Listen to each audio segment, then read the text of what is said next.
In this video, I will go over the 4-day home gym body weight routine. And we're going to start off with an upper body day with arm circles and cat cows as well as thoracic rotations to warm up.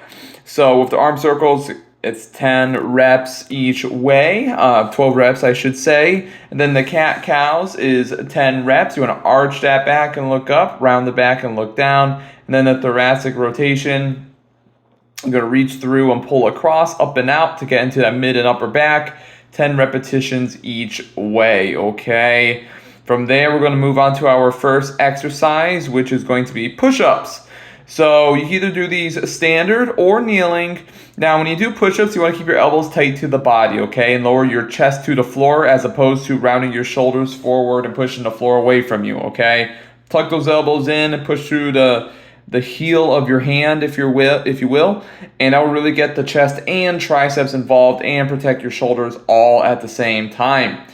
So as you can see, I lower myself nice and slow down to the floor, chest towards the floor, and press straight back up.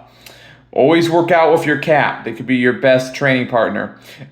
So the kneeling push-up is the same thing, okay? You're just going to kneel on the ground. If regular push-ups are a little too difficult for you, no problem. Do these for a while, and then try to do the standard push-ups as you get stronger. Our second exercise is going to be a superset of inverted rows into scapula push-ups.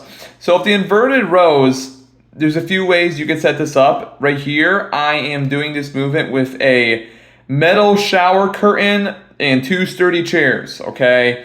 And when I'm doing the pull-up, I'm raising my chest to the bar, okay? And then lowering back down nice and slow. Scapular push, arms locked and straight. I'm going to sink my chest down and then rise straight back up and kind of round the upper back. So it's the scapula and your upper back doing all of the work, okay? Your triceps are not doing any of the work. You're just supporting you. So this is more of an upper back exercise and is good to do after the inverted rows. 10 to 12 on the rows and 12 to 15 on the push-ups. Here's another way of doing the inverted rows. I'm using 2 metal folding chairs. You could also use a sturdy a broomstick as well, maybe a plastic one, something like that. And here I'm using some benches, okay, just to show you there's a few different ways you could do this. Always think chest up when you're doing the inverted rows and driving your elbows straight back. Today we're doing an overhand grip variation. Exercise number 4 is going to be bench dips, and I'm using a chair. I push it against the door here to make it nice and sturdy. You can lower yourself down nice and slow, pushing through the heel of your hand, and this really attacks those triceps, okay? So a really nice movement. Control yourself on the way down and extend all the way back up until you get to a firm lockout position before doing another rep.